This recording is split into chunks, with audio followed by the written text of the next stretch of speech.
Hello and welcome. He was dubbed the face of terror in the 1970s when working as Minister of Propaganda for the Popular Front for the Liberation of Palestine and survived a mail bomb sent to assassinate him.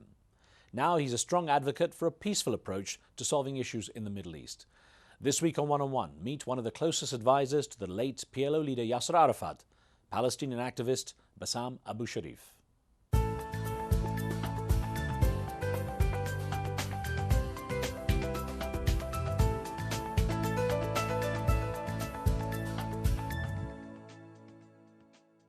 A highly educated man, he now advocates a peaceful intifada, largely boycotting Israel and Israeli goods. But as a young insurgent, Bassam Abu Sharif was part of an often violent struggle for Palestinian freedom. He recruited and trained hardened fighters for the Popular Front for the Liberation of Palestine and ended up as one of Yasser Arafat's closest advisors. In 1972, an Israeli bomb hidden in a book left him terribly scarred, half blind, half deaf, and without many fingers. Ironically, it was Abu Sharif who masterminded the idea that became the Oslo Peace Treaty between Israel and the Palestine Liberation Organization. After denouncing the armed struggle, Abu Sharif focused on writing about his experiences, including the candid piece Arafat and the Dream of Palestine. He even collaborated on a book called The Best of Enemies with former Israeli soldier and intelligence officer Uzi Mahnemi about the violent past of the two people. Abu Sharif may take a different path now, but his road for Palestinian freedom has not come to an end. Bassam Abu Sharif, I'm really pleased to speak with you. Thank you. There was a time when the West considered you one of the most dangerous men on the planet, and you were a notorious terrorist, is what they labeled you. In those days, how did you see what you were doing? How did you regard yourself?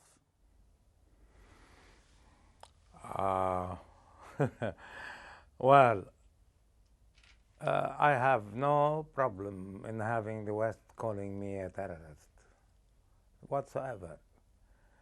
I'm one of those who had read history carefully, and never in my readings have I read that a colonialist power had ever called a people or a nation that is resisting colonialism but terrorism. Even Mahatma Gandhi was called for a certain period of time by the British colonialists a terrorist. George Washington was called a terrorist by the British before they left the United States. The French called the Algerians terrorists because they refused their invasion and their occupation. The Vietnamese were called terrorists because they rejected the American army and its surrogates. So the Cambodians, name it. And if they line me up with George Washington, Mahatma Gandhi, Nelson Mandela, I'll be more than happy. How do you respond? How do you respond to Israel's criticism of Palestinian aggression against Israel? The Palestinians, when they defend themselves, they call it aggression. It is not true that there is a Palestinian aggression. The idea is that Palestinians are defending themselves. And if they don't defend themselves, they'll be like slaves who accept slavery. Slavery was never and will never, ever be our choice. Now Palestinians are killing Palestinians. You have the split between Hamas and Fatah. How do you regard that as someone who helped build the Palestinian cause? It is unfortunate that the absence of Yasser Arafat, and definitely those who had killed him, poisoned him. You say he was poisoned. I'm sure the real report of the doctors in France, they've done the facts, thinking that this will help the process of peace and prevent any kind of revenge by groups to the killing of Yasser Arafat. Arafat was poisoned, and I've warned him about that almost months before he was poisoned. Anyway, that is a complete story by itself. But talking about Hamas and Fatah, during the absence of the giant Yasser Arafat, the symbol, the hero, who managed to control and to solve all kinds of contradictions between organizations in a peaceful political way, is absent. His absence led to this strong clash for power. And the Palestinians, by the way, are fed up with both Fatah and Hamas. The Palestinian people. The Palestinian people would like very much to see themselves free, have liberty, have statehood, have dignity.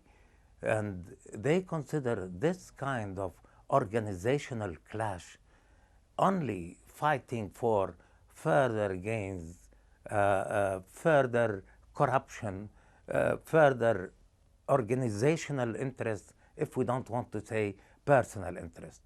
Take me back to your childhood, being born under the British mandate in Palestine. What's your earliest memory of your childhood? I was born in Jerusalem, but I didn't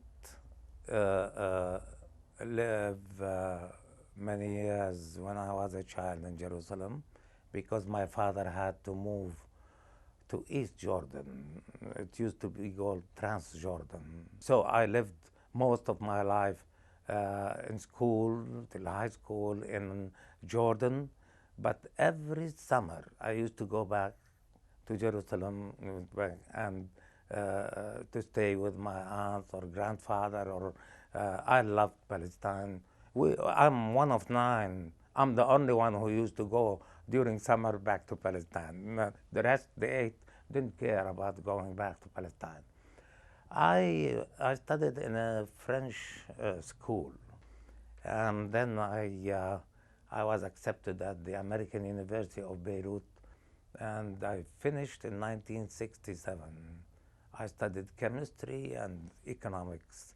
I had my master's, and at the time, Jerusalem was occupied, my home city.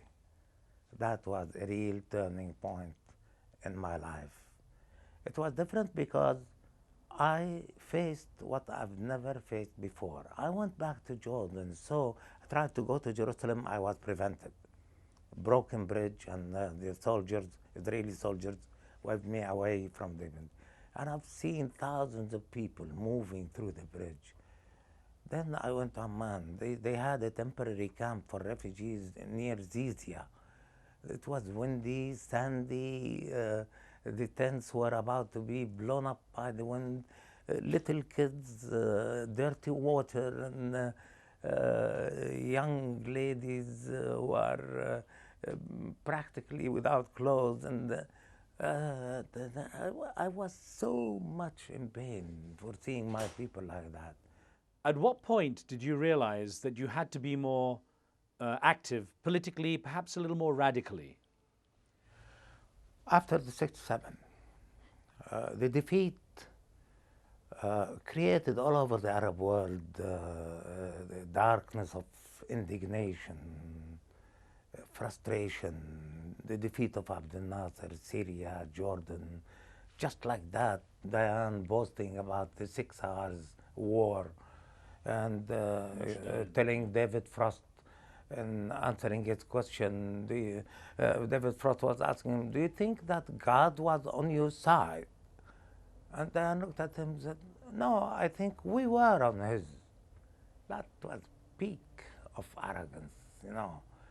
I realized that there is no other way to go back to Jerusalem or to remove this indignation, but to fight. And why cannot the Arab win the battle? Or one battle at least, not to mention a war. So when Habash and Haddad talked to me about establishing a fighting organization, I was very enthusiastic. And immediately I was embarking with them in founding the Popular Front for the Liberation of Palestine.